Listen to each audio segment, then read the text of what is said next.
Dans la préfecture de Chaouzhou, un village s'est vu doté d'un joyau inestimable.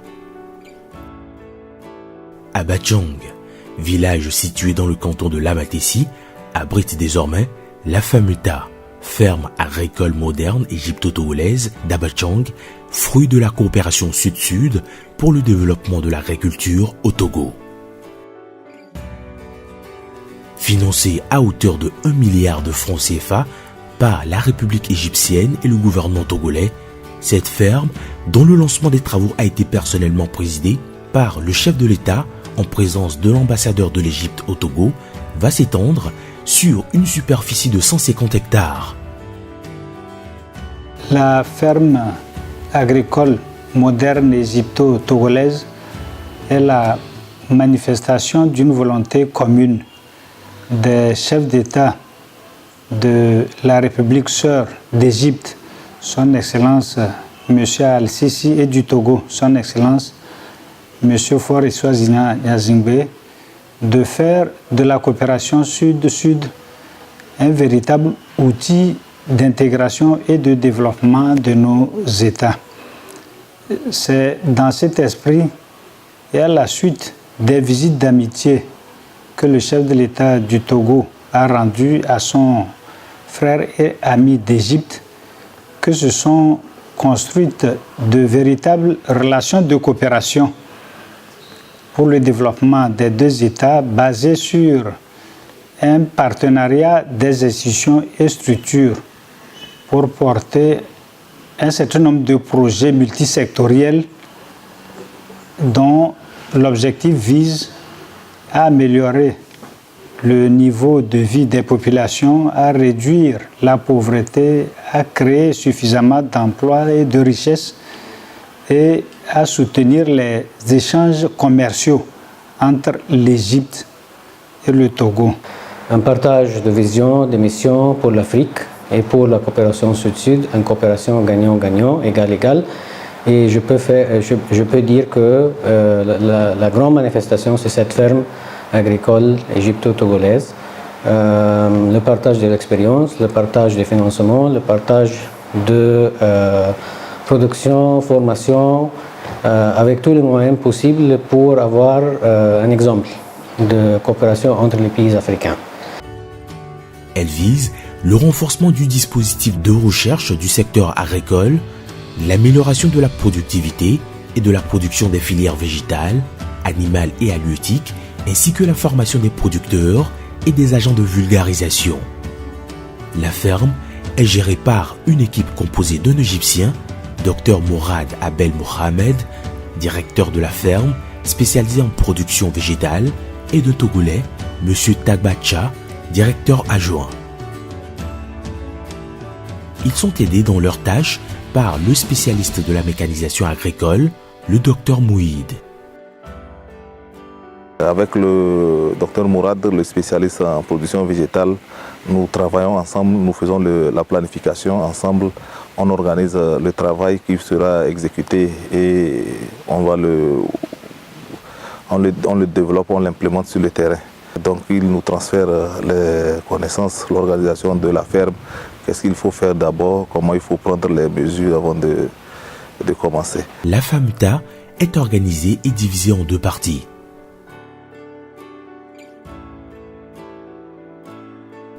À l'entrée de la ferme se trouvent les parcelles de démonstration.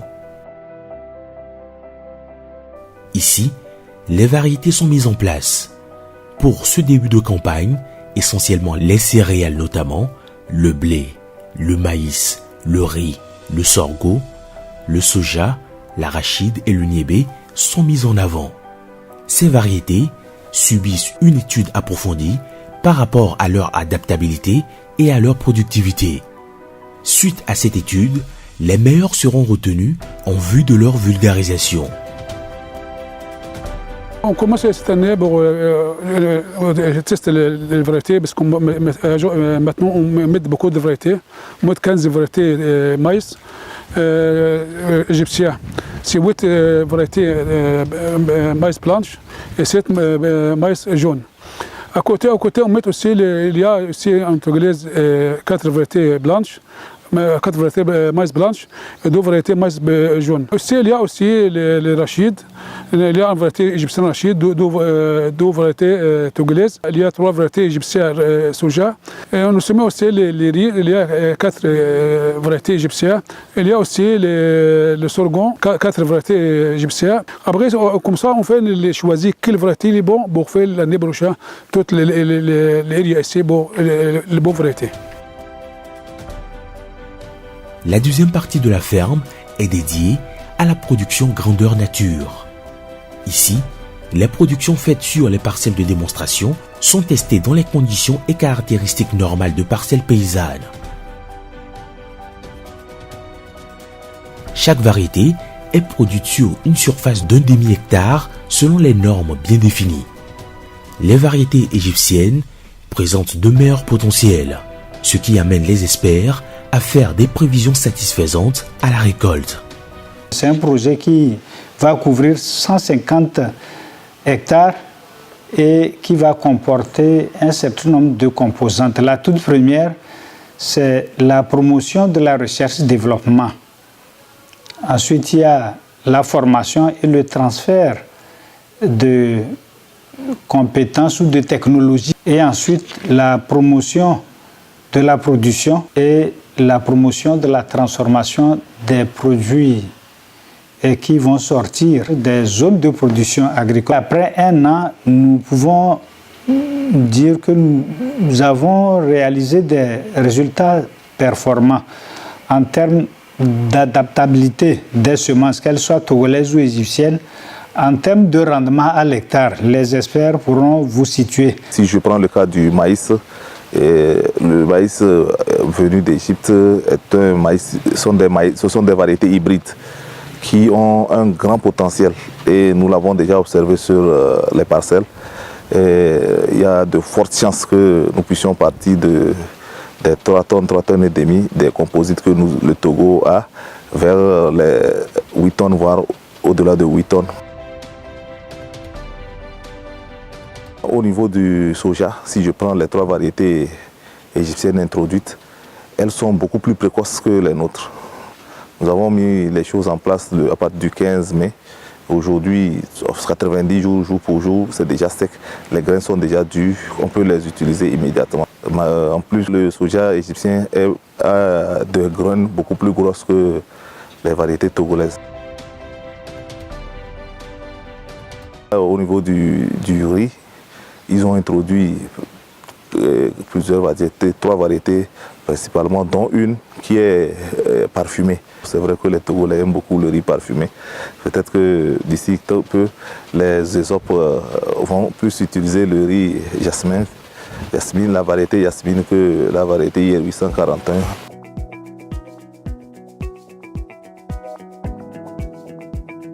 Pour le blé, les variétés égyptiennes montrent leur plein potentiel par le système d'irrigation intensif. Les paysans togolais, majoritairement sujets aux caprices de la pluie, ont besoin de variétés pouvant s'adapter au climat local. Je voudrais noter que c'est la toute première fois que le Togo développe les semences blé. Et à en croire les propos des experts et en confrontant ces propos avec les résultats qui ont été affichés, je crois que le blé a de beaux jours devant lui. L'introduction du blé va soutenir la sécurité alimentaire et nutritionnelle, mais bien au-delà, c'est de nouveaux marchés qui s'ouvrent au niveau de notre secteur avec cet engagement des stocks de blé qui seront produits sur l'ensemble du territoire national. C'est de la valeur ajoutée, c'est des recettes qui vont être générées avec l'exportation qui en sera faite autour de la filière blé. Au-delà de ces aspects, il y a lieu de souligner que les autres filières, par exemple le maïs, l'arachide, qui ont été éprouvées, vont passer par la chaîne de la transformation pour accroître la valeur ajoutée, créer plus de richesses en zone rurale et même d'emplois parce que cela va occasionner un certain nombre d'emplois pour les jeunes qui ont suivi des formations au niveau des centres de formation, que ce soit au niveau national ou à l'international. Donc ils pourront engager des activités autour desquelles ils pourront tirer des revenus qui leur permettront d'améliorer leurs conditions de vie. Le docteur Mourad se livre donc à une expérimentation sur 3 mois afin de tester l'adaptabilité de cette variété au Togo. Mais j'ai fait 3 dates. Parce que la première date, c'est le 15 juillet. La deuxième date, le 15 juin. La troisième date, le 15 août. J'ai fait ça les 18 août, peut-être demain, parce que le terme, c'est pas bon.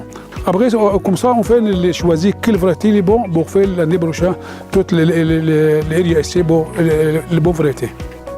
La ferme agricole moderne égypto-togolaise d'Abachang ne saurait être une ferme moderne sans une mécanisation effective. Cet projet, le projet de la ferme, ça toujours tombe dans l'idée de développer, de mécaniser l'agriculture togolaise à travers des machines développées, à travers des systèmes d'irrigation, à travers de nouveaux systèmes aussi d'agriculture. Et je pense que depuis 6 mois, je suis très content de dire qu'il y a de bons résultats. Du matériel roulant et des équipements agricoles ont été introduits afin d'accélérer le travail et d'optimiser les récoltes. La ferme compte aujourd'hui 4 tracteurs d'une puissance de 155 chevaux, donnant ainsi une grande marge de travail. Elle dispose aussi des charrues à 3 disques et à 5 disques, ce qui permet une facilité dans la mise en place des parcelles.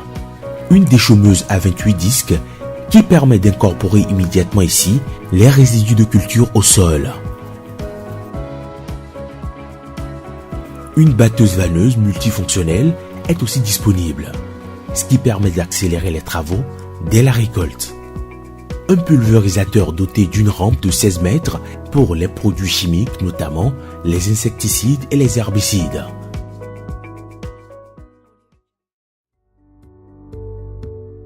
En matière de maîtrise de l'eau, la FAMTA dispose d'un avantage naturel non négligeable. Depuis leur arrivée, nous sommes en train de glisser petit à petit vers l'irrigation. Donc la ferme disposant déjà d'une retenue d'eau, nous avons recommandé que des études soient faites pour voir dans quelle mesure on peut améliorer sa capacité de rétention, son volume d'eau retenu pour qu'on puisse l'utiliser comme source principale pour l'irrigation. La ferme emploie de façon permanente une dizaine d'agents recrutés sur place. Les autres ouvriers sont recrutés temporairement pour exécuter des tâches précises. Le chef du village se réjouit de ce joyau qui crée de l'emploi et réduit ainsi la pauvreté dans sa localité.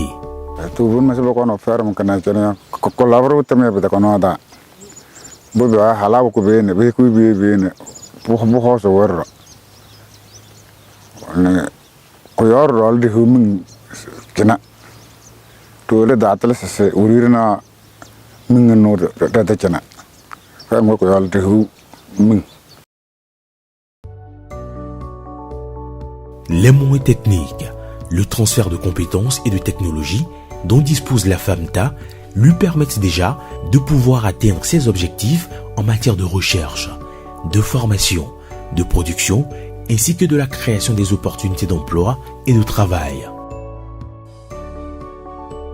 En fin de mon mandat, je voudrais dire que j'étais très fier de travailler ici au Togo et de présenter toutes mes salutations, félicitations à tout l'endroit de mes frères et sœurs togolais, mais spécialement à son Excellence le Président de la République, à Monsieur le Premier ministre, bien sûr tous les responsables, tous les ministres pour le soutien, mais bien sûr à la population, parce que il y avait beaucoup de contacts avec la population dans plusieurs parties de Togo et je pense que maintenant je suis moitié égyptien, moitié togolais. Je voudrais à cette occasion saluer cette coopération qui a été renforcée par les 2 chefs d'État et renouveler l'engagement du gouvernement togolais à travailler pour consolider les relations qui ont été tissées pour le meilleur devenir des échanges entre l'Égypte et le Togo. La ferme agricole moderne égypto-togolaise d'Abachang FAMTA, un modèle de coopération bilatérale sud-sud pour le développement de l'agriculture au Togo.